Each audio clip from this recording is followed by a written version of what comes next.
Okay, and we are live to our second session on the book reading club with the book Java 9 Modularity. Here with us, we have the pleasure to have both authors of the book. So we have with us Sander Mack and Paul Bakker. And of course, also have my colleague that helps me run the Virtual Jack Book Reading Club, Ivan. But please, for the people that don't know Paul or Sander, can you please introduce yourselves? Sure. My name is Paul. I'm working with Netflix, I live in the Bay Area. This is my second book that I authored. So previously, a few years ago, I authored a book about OSGI, also with O'Reilly. So modularity is kind of a theme that I've been focusing on for quite a while now. Yeah, there's a second part today. Okay, so my name is Sander Mack. I work with Luminous, which is a software technology company in the Netherlands. And for me, this was actually the first book I've written. And Paul and I have been following the development of Java 9 for quite a while because we do use OSGI and other modular technologies a lot. And it made sense to actually get to know what's coming in Java 9. And this led, one thing led to another. And in the end, this led to us writing the book. And here we are. Awesome, and thank you so much for joining us for this second session. Welcome. And we have Ivan with us. Hello, Ivan. How are you going? Yeah, Roberto, I'm good. How are you? I'm fine, thank you. Okay. Yeah, so for this second session, we're gonna look into the second half of the book. I believe that the chapters we're gonna cover are chapters related with migrations without modules, migration to modules, migration case study with Spring and Hibernate, library migration, build tools and IDEs, testing modules, and scaling down custom runtime images with a module future. So those will be the topics we're going to be discussing that are on the book, and they're part for the second session.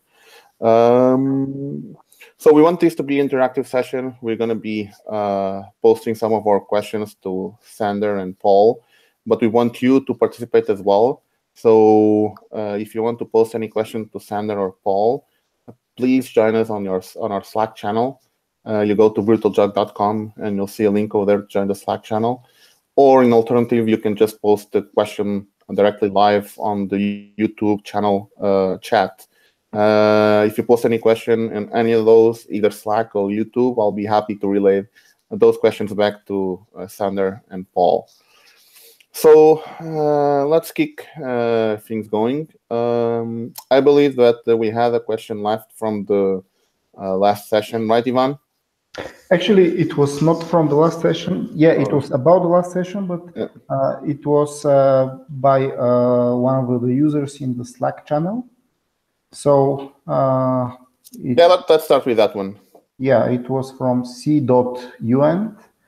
And he asked, in example from chapter 4, Easy Text Factory, the module easytext.analysis.factory requires transitive easy text analysis API.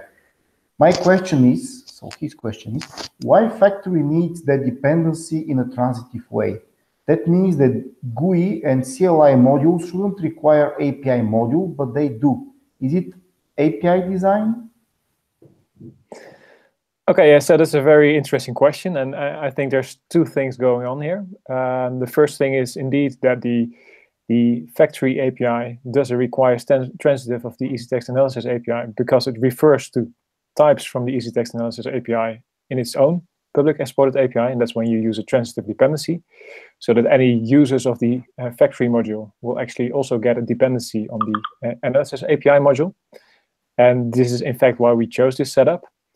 So the question then is, okay, if I'm going to use this factory module, should I also require the API module or not? And in this example, we chose to do so. We chose to also require the API, even though it's technically not necessary. And that's because our CLI and GUI modules also refer directly to these types in Easy Text Analysis API. So we could rely on this transitive dependency and not have this dependency in our own module descriptor. But that would mean that if the factory module for example, would change and it would, for example, lose this transitive dependency, that will break our own module. So it makes sense that if we refer directly to these types, that we also have a dependency on this module in our module descriptor.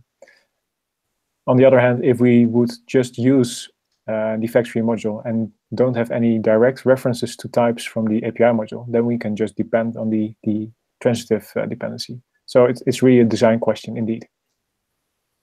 Technically, both work. Okay. And I think both of these choices can be considered kind of best practices as well. So there's not something very specific to this example, but it's something that you probably want to do in most cases you find a similar situation.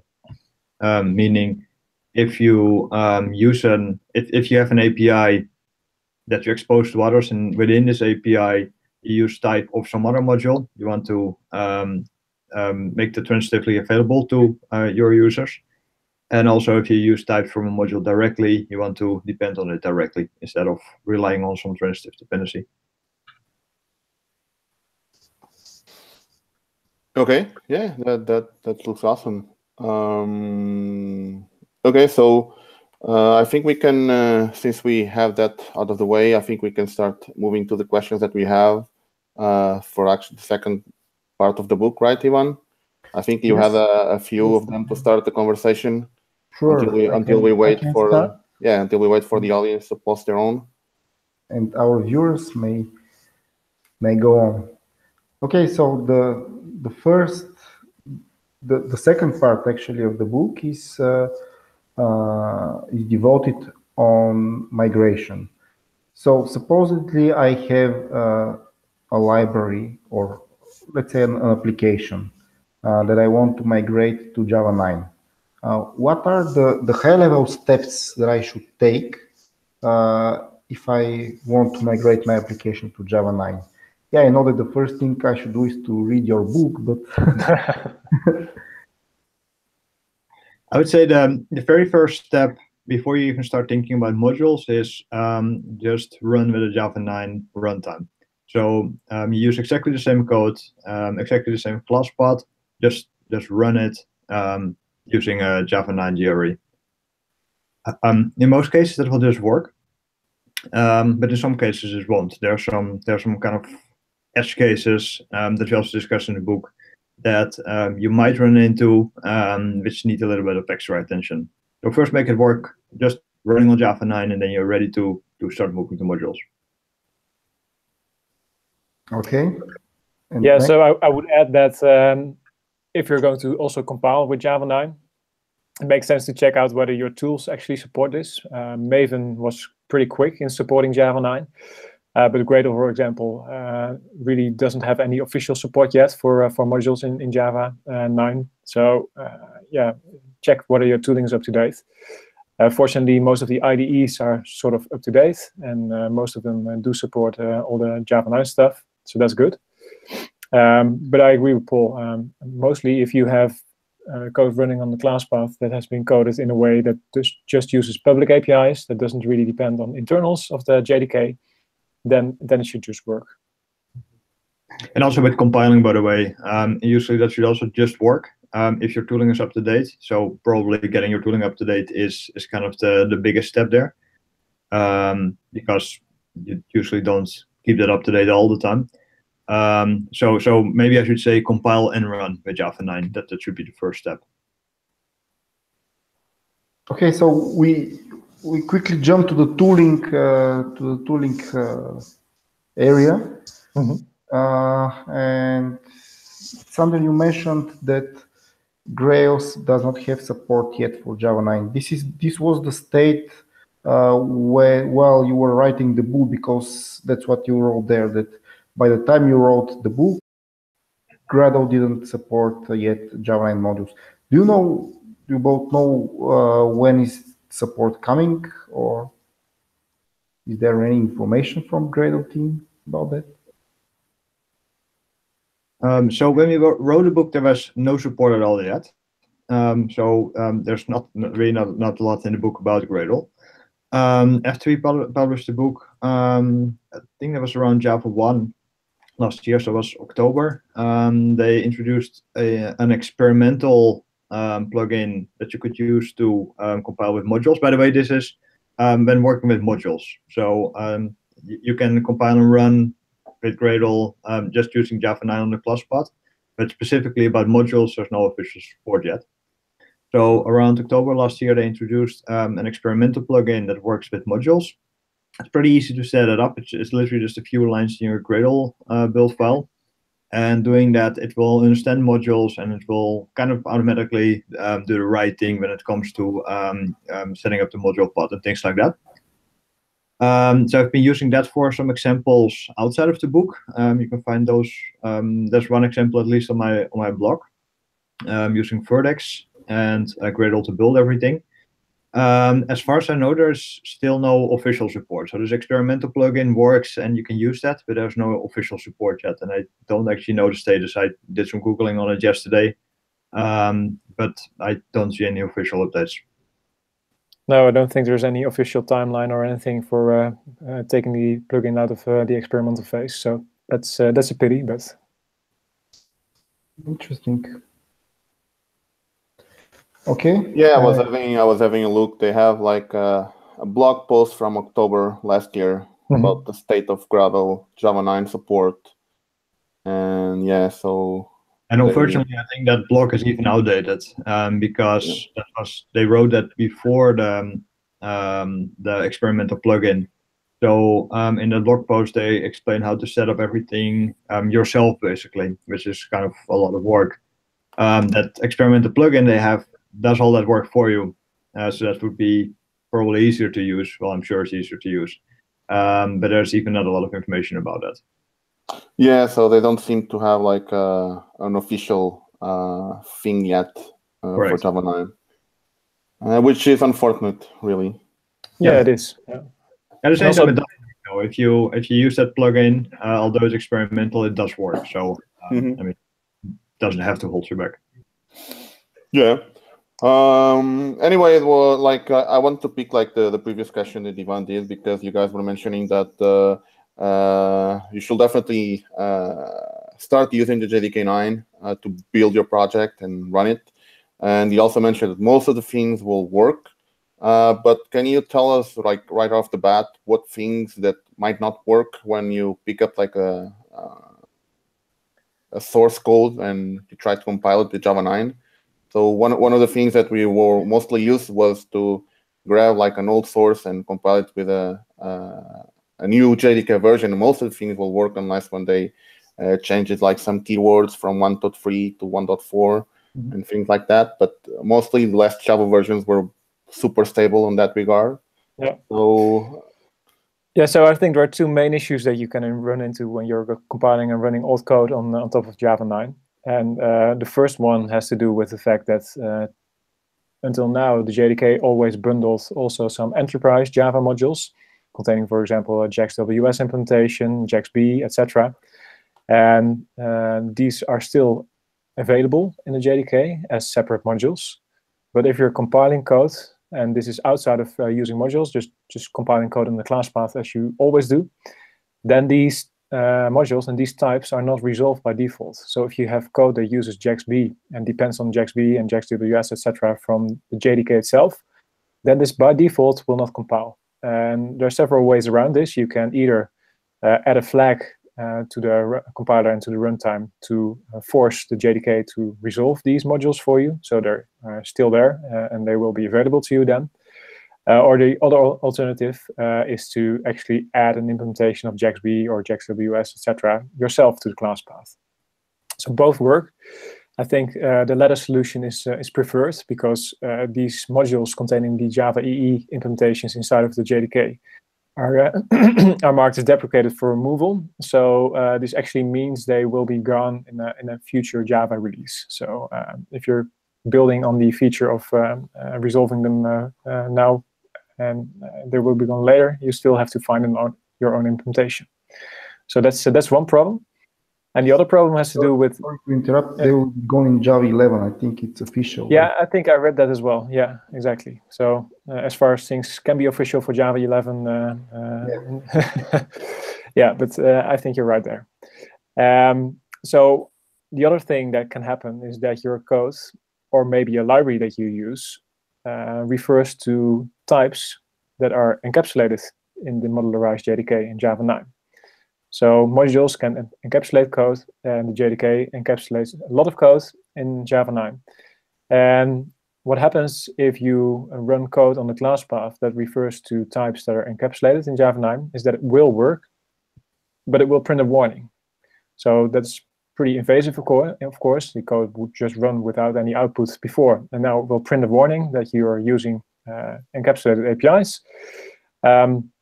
So that's something that you should address before moving to Java 9 for real. And there are several ways to do that. Again, one way is to stop using encapsulated APIs and use publicly supported APIs. That's, of course, the best option. But if it's a library that's using your code, that's using encapsulated APIs, then, well, obviously you cannot fix this yourself. So you would either have to upgrade to a version of the library that doesn't use encapsulated JDK types, or again, you can use some command line flags to work around these access restrictions in the JDK 9. And again, the best solution is, of course, to not use encapsulated APIs and use publicly supported alternatives. But in the meanwhile, for example, if it's a library and it hasn't been updated yet, you can work around this using the add opens and the add exports flags in the JDK and in the compiler. And to be clear, the types they chose to encapsulate, those are types you really just don't need. They did quite extensive research on what types that they were thinking about encapsulating were actually used by libraries and by other people, and especially types that did not have a good alternative, either in or outside the JDK. And they made sure that they only encapsulate stuff that you really don't need to use. So, for example, the old base64 encoding classes, there's a much better alternative introduced in Java 8. But there was also still another version that was in one of the encapsulated packages, or packages which is now encapsulated. There's just no reason to use those classes anymore. So it shouldn't be a big problem to move on. Okay. And in order to start my next question, I will say a class name, Sun-Misk Unsafe.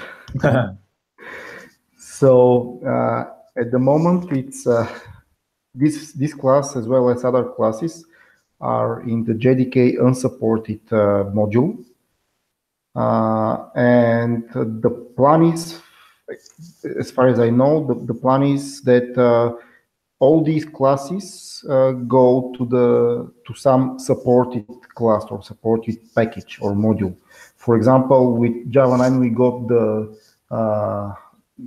var handles class that was that implemented some functionality of the unsafe class concerning volatile fields and so on. So, but not the whole unsafe was implemented in a supported way. Neither some other classes were implemented. Do you know of some kind of a roadmap for having these classes as supported, or? Actually, this ties in nicely to my previous thing that I talked about. So the original plan was that classes like Sun-Misk Unsafe, well, you already see in the package name, this is not a public Java API. So originally they said, well, we're just going to encapsulate this because it's not a supported class. You shouldn't be using it. Just move away from it. In reality, though, lots of libraries actually do rely on Sun-Misk Unsafe, and there's really no other way they can implement the same functionality with the same performance characteristics without using Unsafe.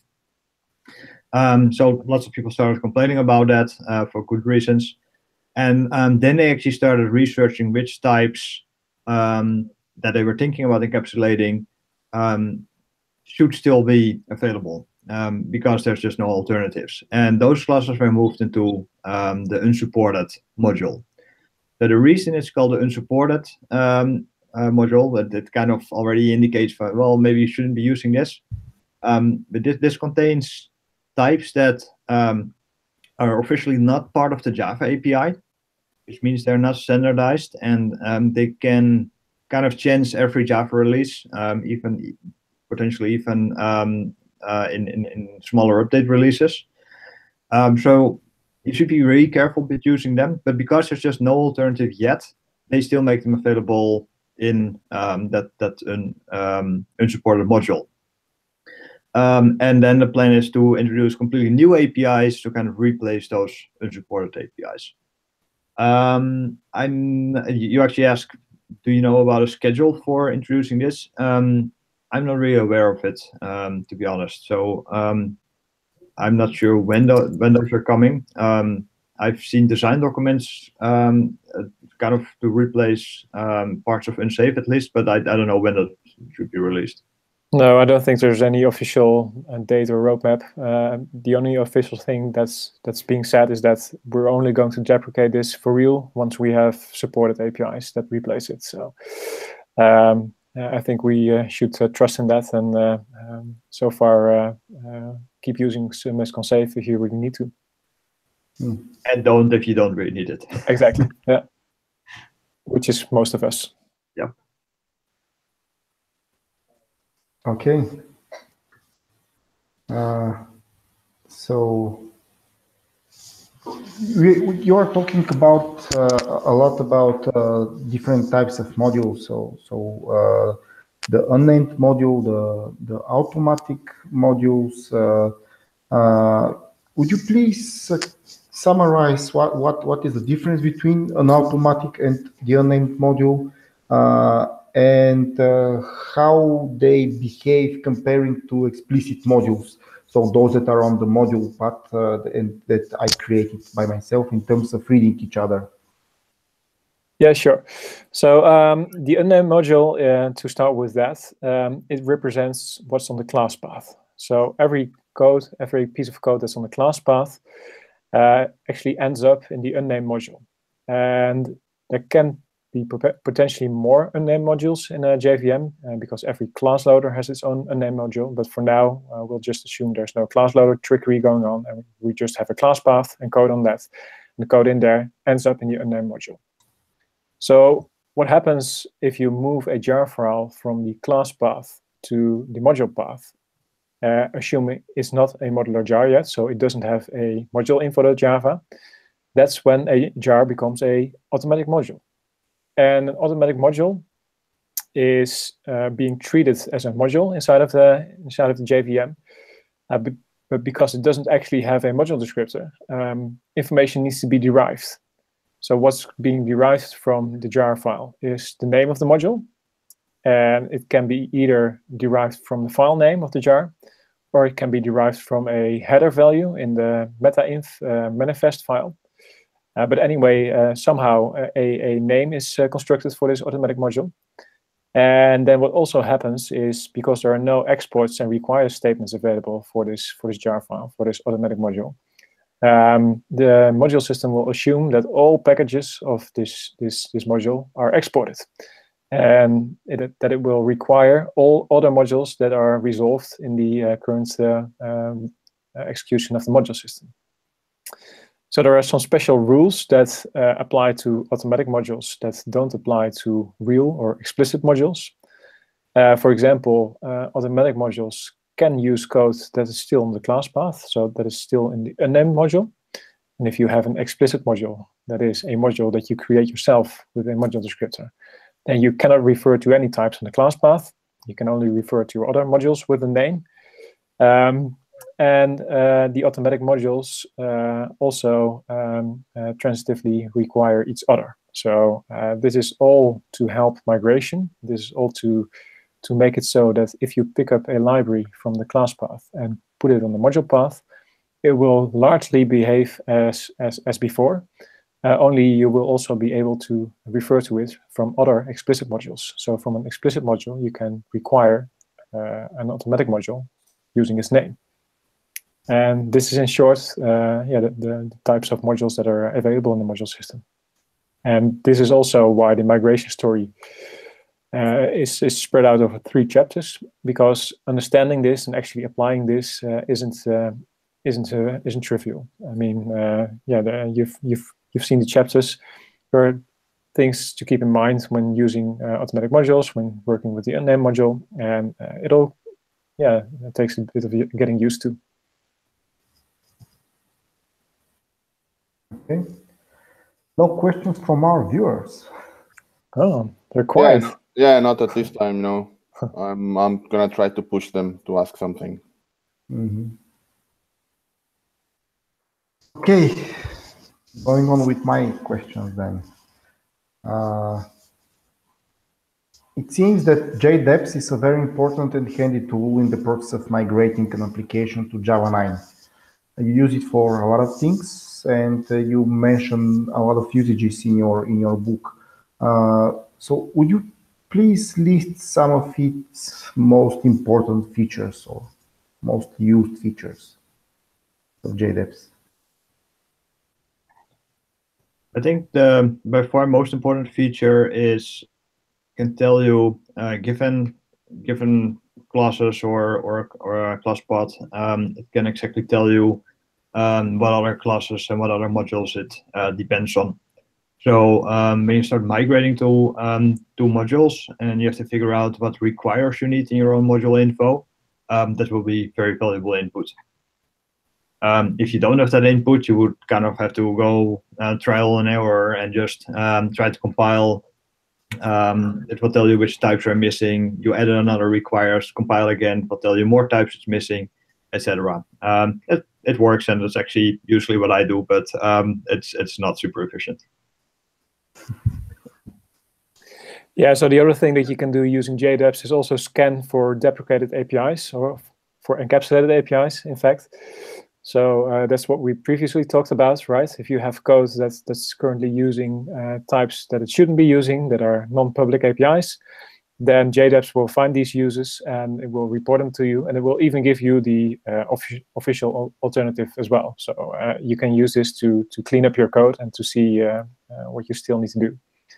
And just to follow up on what Paul said, you can actually also have JDEPS generate a module descriptor for you based on the analysis results of the dependencies. And of course, this won't be perfect, but it might be a good starting point to pick up and to expand yourself. So one thing to be aware of is that if you generate a module info, it will by default export all packages. Yeah. And that is most definitely not what you want. So take it as a starting point. It saves you a lot of typing, but start by just removing as many packages from the exports as possible. And otherwise, you will just kind of end up with way too much exports for your module. And taking away exports is always, that's kind of breaking an API. So that's not a great thing to do. Okay. No questions? Yeah, no, nothing yet. Oh, okay. Let me go on then. So let's talk a little bit about library migration and how is it different to application migration. So migrating a library is nearly the same as migrating an application. However, there are some subtleties and additional concerns when you do that. Can you briefly explain what should we have in mind if we are library maintainers? Although if we are library maintainers and we haven't already migrated our libraries, then maybe we are already late. But yeah, let's briefly summarize that. What are the differences between migrating a library and migrating an application? I think one big difference is that as an application author, you're either on the module path or you're not, right? It's your choice. Am I going the module way or not? As a library author, you can't really make that choice because some of your users are probably looking at Java 9 and they want to adopt modules as quickly as possible. But some other part of your users are maybe not able to do so because they're still, for whatever reason, still stuck on an older version of Java. And you probably want to support both of your user groups. And And that means that you have to kind of find a way to do so. So one thing that I would recommend to do is first of all make sure that your library works nice as an automatic module. That's the very least thing you can do. And that means there should be, for example, no split packages. So if there's split packages in your module or set of modules that you will provide, you really have to fix those, because otherwise your library is just useless on the module path. You might also want to start thinking about a module name, and you can even add those without even having a module info.java. You can put it in the meta-inf, just as a string. If you've got those things out of the way, Java 9 users who are already using modules, they can at least use your library as an automatic module, and they will be mostly happy about it. You don't have encapsulation yet, but at least they can kind of move on migrating their code. Then as a next step, you can also add a module info.java. There should be a little bit more thought in this process, meaning that you have to think well about what packages you want to export and what packages you explicitly don't want to export, which means they will be encapsulated. But it's still a relatively easy step. The nice thing about adding a module info.java is that because the special name with a dash in module dash info.java is that it will just be by older Java versions. So you can add a module info.java, which makes it a real module if you're on Java 9, but it will just be a normal jar file without all the module stuff in it if you're still on Java 8 or an older Java version. So you can go all the way to modules without breaking anyone, basically. And that's something, well, that you can just start working on. The thing that you have to be careful about is starting to use Java 9 APIs. That has nothing to do with modules, but that is the point you will start breaking people. Yeah, that's something that you should take care if you are migrating your library to Java from Java 7 to Java 8 as well. Some APIs means that you are not usable anymore on the previous one. Yeah, exactly. So we have a request from Miraj. He's asking if I'm not sure if you guys are able to do this or not, but he's asking if it's possible to also show a couple of code samples on what you guys are describing. So I know this probably, maybe you guys are not prepared to do that, but if you guys are able to do it, that will be awesome. Code samples for what exactly? For the basically the encapsulation and the export. So basically just the module info files to showcase that. Sander, should we maybe at least paste a link to our GitHub repo? Yeah, so we can definitely do that. Yeah. 1 second. Well, or either the link, and I can just paste it right here. Yeah. That will be fine. Or you can just like screen share as well from your GitHub repo, if you prefer. So here's at least the link. So what I can do is I can open the examples, and I can hopefully share my screen. Let's try that. Now you're just asking for trouble. Yeah. Yeah, sorry about that.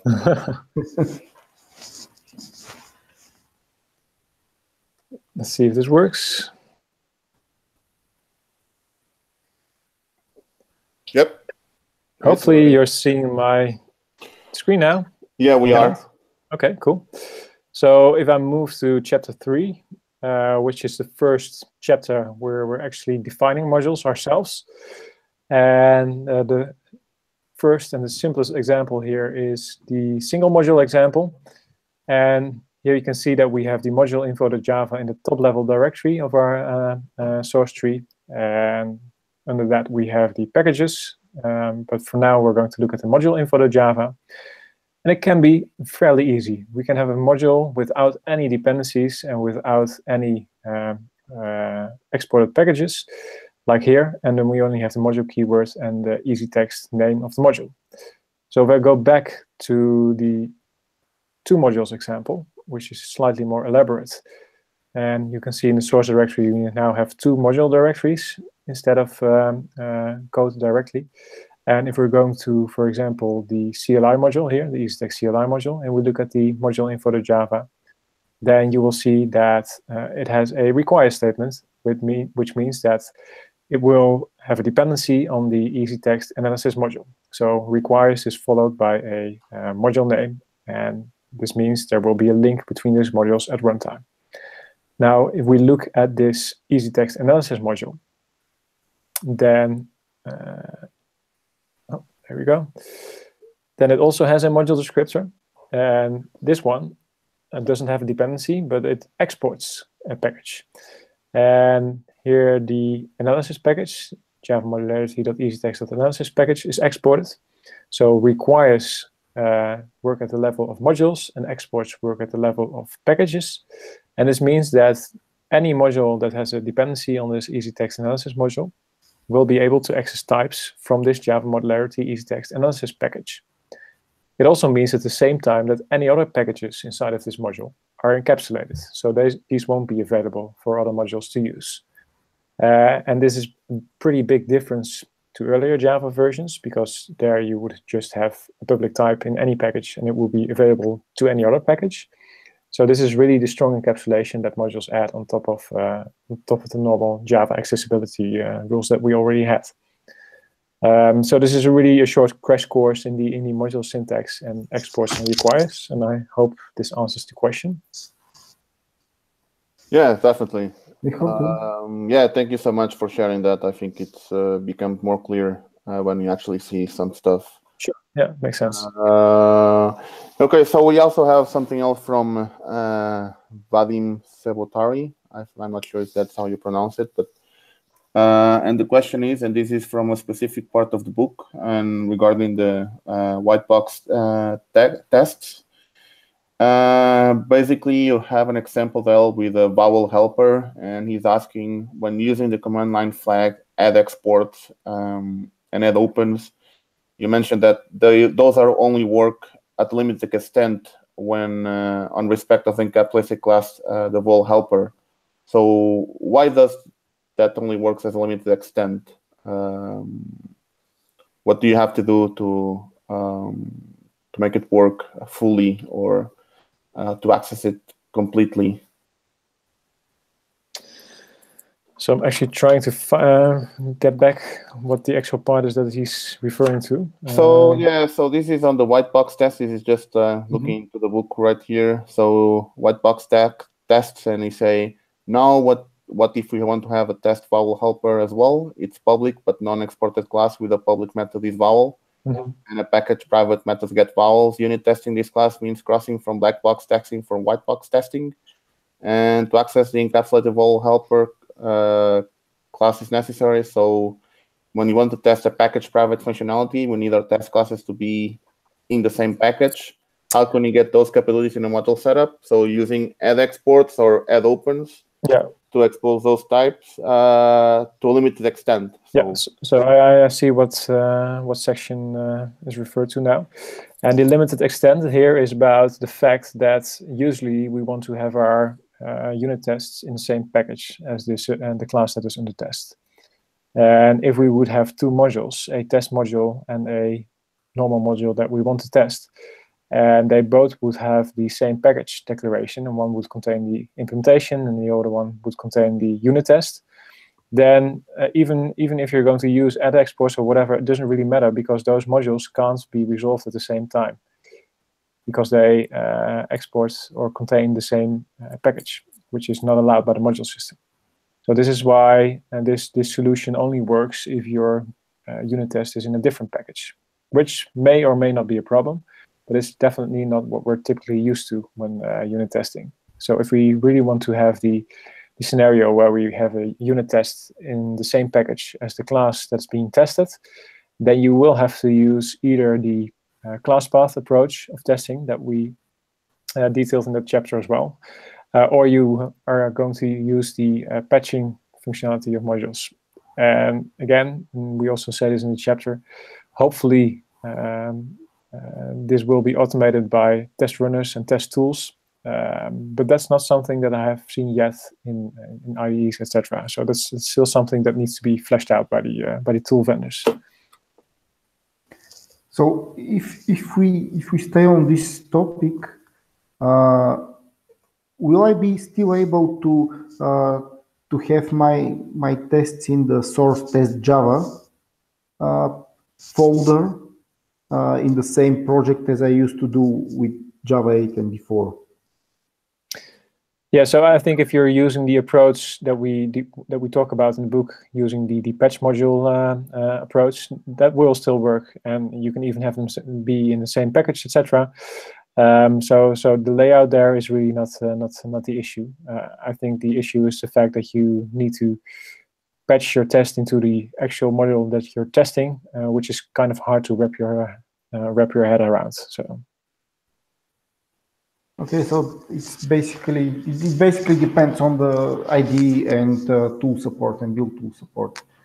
Yeah, so for example, Maven currently still uses the class path based testing approach, even when you're compiling modules, as far as I know. Mm-hmm. It isn't necessarily a big problem, because if you do unit testing, you're really white box testing anyway. So you don't really need those module boundaries per se. I think you should have tests that test your module boundaries, test your API, but that's just a different level of tests than just pure unit tests. So I think for those pure unit tests, it's actually fine to use the class, but you're not really losing anything there. I don't know if you agree, Sander, but that's kind of my experience so far. Yeah, mostly. And the only exception that we discuss in the book are when you use services, for example. But again, if you're just using the service implementation, then you can instantiate it yourself as well, of course, in the unit test and use that. And again, that's kind of the difference between unit and integration testing, I guess. Yeah. If you test at a service level, you probably want to just test your API and not go beyond that. So then it's fine to actually just test with the module boundaries in place.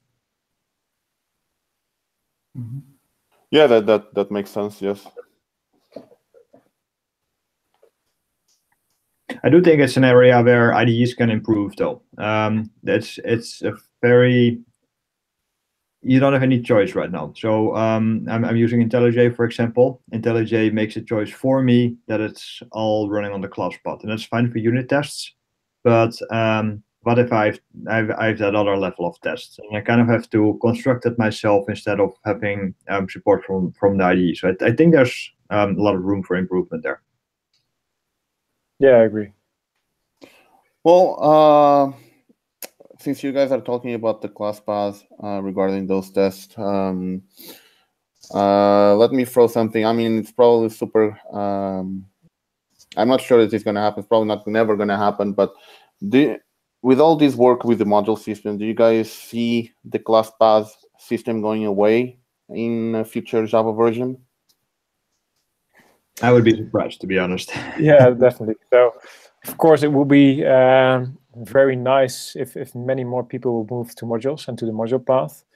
But I mean, yeah, Java has always been about backward compatibility, and it's very strong on backward compatibility. And I don't see any immediate future, at least, where the class path is gone. No.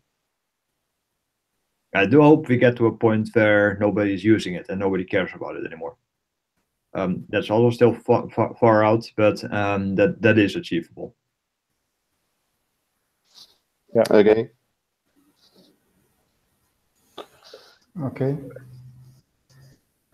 And if we continue to the next chapter, which is about scaling down with customer runtime images, one of the most important features when it comes to cloud deployments is startup time. And I hear it's even more important than deployment size. Do you know, or have you measured the difference in the startup time of an application running on the class path and the same application run as a runtime image created by JLink? So is there a difference on how fast, how quick Java boots up JVM? Yeah, so I think that will be a very neat experiment to run. I don't have any hard numbers on that. I do know that if you create a runtime image using JLink, some link time optimizations are applied. And one of these optimizations is, for example, when you have modules in the image, then their descriptors will be pre-compiled into sort of a cache, so they don't have to be individually loaded and parsed, etc. So there are all kinds of things that are being done to improve the startup time. And I do think that it hasn't been a very big focus for the JLink development. I mean, it's mostly about getting the tool working and getting it done. But there are already some optimizations in place, and this will only get better. So I would expect that a JLink image does boot a bit quicker. But again, I don't have run the experiment yet, and I might have to because I'm interested as well in the answer. But yeah, that's the sort of hand-wavy thing that I can say about that now. I think it is. I totally agree that there's room for optimization there, but I think it's also kind of working in a margin, because if you look at real Java applications, the startup time of the runtime is actually it's super small. Super small compared to booting up your frameworks and doing all the class path scanning that frameworks like to do and stuff like that. So yeah, so I actually think that is for command line tools, it might be even more interesting, right? If you have a Java-based command line tool, then it's nice to have a quick and snappy startup time. Right. But for cloud applications, just turning up the JRE, it's already not taking multiple seconds, right? It's all sub-seconds. It's there. So I don't think it will be any practical improvements, even if we cut down half of the time or whatever. Okay. Well, the one interesting demos that we'll be seeing is people using JLink to load like the Hello World sample, right? Where like they just pack it into a Docker image, which is like 10 meg or something like that. I'm not sure what the size is. That's more about size than startup, and size is very important if you talk about containers, because every time you push a container so that it becomes available in registry, and every time your orchestration system pulls it, you have to transfer those bits basically. So the smaller the Docker image is, the faster that whole process will go. So when you're thinking about CI and stuff like that, it's going to be a big factor. So my question on that topic was, do you guys see that in the future people using JLink to basically slim down your container Docker images for that particular issue, or people don't care, they'll just ship the entire thing all the time? Well, I definitely think that is a good use case, and you see, for example, Spring Boot example, for example, also creates a big fat jar, and why not create a JLink image instead? But the big problem, of course, is that JLink only works if your application is built out of modules, and all your libraries are actual modules as well, and it doesn't work with automatic modules. So that's sort of a big precondition before you can actually use JLink. And that's why it will take a bit of time before this will become reality, because the big frameworks, Spring, etc., they're all usable as automatic modules, but they're currently not explicit modules yet. And that needs to happen before we can actually use JLink with these libraries and start moving our applications to JLink images. Of course. So we have here another question. I'm pretty sure that this is not supported right now. I'm definitely sure that it's not supported, but it's kind of interesting question, which is from Mirage. Is there any chance that one part or a module system might be proprietary in a way that it requires a license? And if a Java programmer tries to use that licensing module, you can either prevent that model to being exported or validate the license when you try to export it? I don't think something like that is built into the module system. So if you want to do something like that, you would have to build it yourself. Yeah, definitely not implemented right now. But now that I'm thinking of it, might be useful for some cases, well, probably you have to implement it yourself, but maybe it's like an interesting idea. Is there such a thing in OSGI, for example, or it's not actually a concern of the module system at all? I don't think there's any support like that in OSGI either. At least not like in a core framework. I've never seen an example either. So what you can isn't all code supposed to be free to use anyway? Yeah.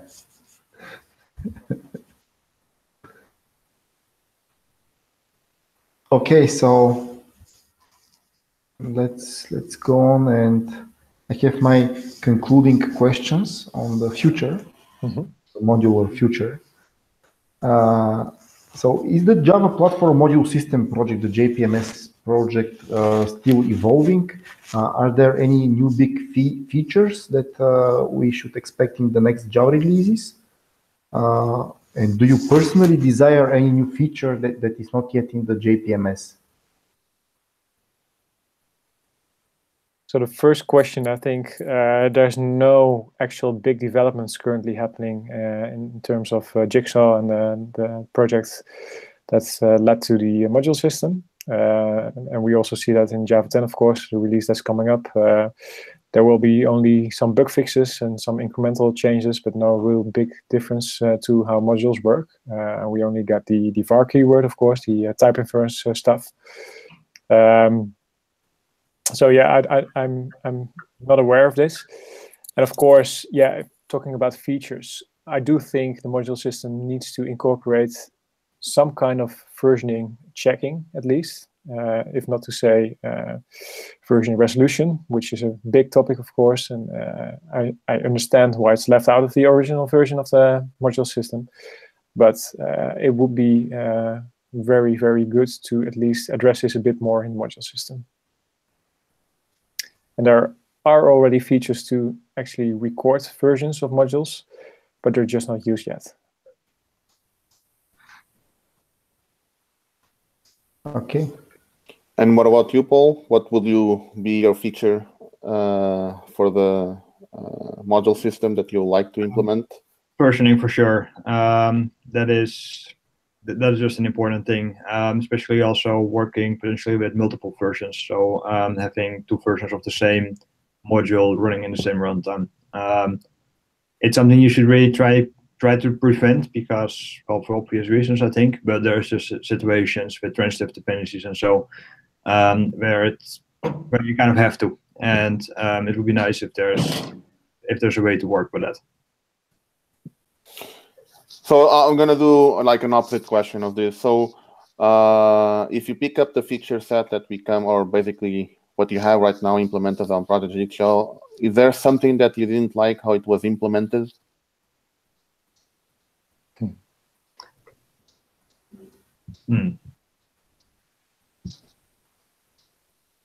Or something that you will change how it was implemented if you have if you were like Mark Reynolds and you have to decide how to implement the module system on how it is right now? That's a dangerous question. You might be watching. Yeah, so we're gonna hide the link from him, so I'm not gonna see it. I can just type it right here. So I think they ended up with I mean, there's compromises, of course. There's always pros and cons for every choice you make, but I think they ended up with something very, very reasonable. So I wouldn't even know what I would change personally. Yeah, so I would add the whole stuff with open modules, etc. That was a really hard-fought battle because in earlier days, in early iterations of the module system, there was just no story for interoperability with frameworks who use reflection a lot, like Spring or Hibernate, etc. So I think that was a really important discussion that happened, and I'm really glad that got in. And yeah, like Paul said, yes, there are things that might be better if you start in a greenfield situation. But given the fact that we have a very large installed base of Java that we want to move to this new world, I think the right trade-offs have been made. Yeah, I agree. Cool. A very political answers. Well, Yeah, sorry about that. Yeah, no worries. No worries. it sounds like that, but that's not even. I mean, I have no political reasons to be. Yeah, sure. I know. I'm just joking with you guys. Mhm. Okay, then my last question. So Java 9 is going to die soon, and the new release cycle is going to hit us very soon. So there was a recent blog by Stephen Colborn describing the situation with the new Java release cycle. Effectively, Java 9 is almost dead. In a few weeks, end of March, we'll have Java 10, and there will be no Java 9 support officially from Oracle or from OpenJDK. Java 10 then is going to die in few more months, in 6 more months. So this changes a lot the Java adoption strategy for the companies that use Java. So what would the Java adoption strategy that you would propose wait for Java 11, and what to do until then, as Java 8 is not supported anymore either? So, and use just Java 9 and 10 for experiments? I don't know. I mean, I'm really confused on this. Mhm. So I guess it's the time to become a little bit less political. I think I'm really unhappy with the release schedule that is now introduced. And it's fine that we have those fast releases. I think that might be fillable, adding features and testing features in the Java language more quickly. That's fine. I think just the timing is pretty bad, because they now make it almost impossible in kind of large organizations to adopt Java 9 right now, which means also adopting a module system. Because if you do that, you're kind of forced to keep rolling and keep following the latest and greatest, and you don't know what you're buying into if you do so. And that's you kind of have to keep doing that until the next LTS version is coming, which is Java 11, which is in a year from now. That's just not great. I think it's because we don't exactly know what is gonna happen with the next Java releases, with Java 10, etc. We don't know if it introduces any new problems for your code base. So you don't really have any guarantees that you can keep upgrading that rapidly, but you have to, because otherwise you also don't get security updates and things like that. So you're really just you don't have a lot of choices right now. I would be much more happy if they also introduced a Java 9 LTS version right now, because then people can actually start adopting modules without also having to buy into the whole release train thing, because that's not always feasible. Yeah, so I have a slightly different take on that. I mean, I like it in the sense that you now can either choose to keep doing things the way they were, right? Adopt an LTS release every 3 years, because now with Java 7, 8, and 9 we also had about 3 years between it. Or you can just jump on the train and take the pain early. And I would advise people to do that, of course. But again, yeah, it really depends on your situation, your company, etc., whether it's actually feasible to upgrade every half year to a new Java release. But then again, I mean, these steps are more incremental, right? If we look at the next Java 10, I mean, it's practically Java 9 with an additional var keyword. So yeah, short time will tell how it works out for everyone, but I think having the choice is good. And of course, I do find it unfortunate that Java 9 dies an early death, given the title of our book. But yeah, so such is life. And like I said, I mean, Java 10 is practically Java 9 in that sense. So if you read our book, you're ready for Java 9, you're ready for Java 10, and you're also ready for Java 11. Because you will face the same challenges that you will face when going from Java 8 to 10, 11, or 9. Okay. Yeah, and I think we're pretty much out of time right now. So we're like at 6 here, so like 1 hour. Mm-hmm. Yeah, we're gonna wrap this up. So let me thank you so much for Paul and Sander to be here with us. It was a real pleasure. to have you on the book reading club. Thanks. And It's fun. yeah, and congratulations to writing this awesome book. I'm pretty sure that a lot of people enjoyed it. I did enjoy it as well. Thanks. Yeah, so I'm just gonna have to take it with me so you guys can sign it when I find you somewhere. Yeah, anyway, thank you so much for being here with us. I wish you really the best, and hopefully you write some new book on something else, and we can have you back here on the book reading club. Not anytime soon, but we'll see about that. Yeah. You need a little bit of recovery time after writing a book. Sure. Okay. Yeah, I hope that you guys have some fun, and yeah, thank you so much for our viewers as well that have been here with us, having a look into this book. So the book reading club will return in the next couple of months with a new book. So stay tuned on the mailing list and the Virtual Jag website while we announce the newest book and the newest author. So thank you so much for following us, guys, and see you next time. Awesome. Thank you. Bye-bye. Bye-bye. Bye-bye.